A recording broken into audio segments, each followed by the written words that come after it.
येणाऱ्या लोकसभा निवडणुका या भयमुक्त वातावरणामध्ये होण्यासाठी परिमंडळ 2 अंतर्गत अवैध शस्त्रसाठा शोध मोहीम या ठिकाणी राबवण्यात आली होती।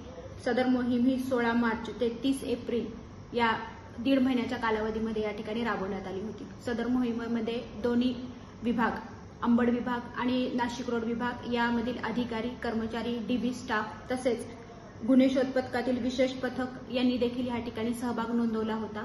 सदर मोहिमेच्या दरम्यान साधारणतः रेकॉर्डवरील असलेल्या आरोपींच्या 257 आरोपींच्या घरझडत्या घेण्यात आलेल्या आहेत। एकूण याच्यामध्ये 33 गुन्हे दाखल करण्यात आलेले आहेत। 35 आरोपी या ठिकाणी अटक झालेले आहेत। ह्या 33 गुन्ह्यांमध्ये 2 पिस्तूल या ठिकाणी जप्त करण्यात आलेले आहेत। 3 देशी कट्टे या ठिकाणी जप्त करण्यात आलेले आहेत।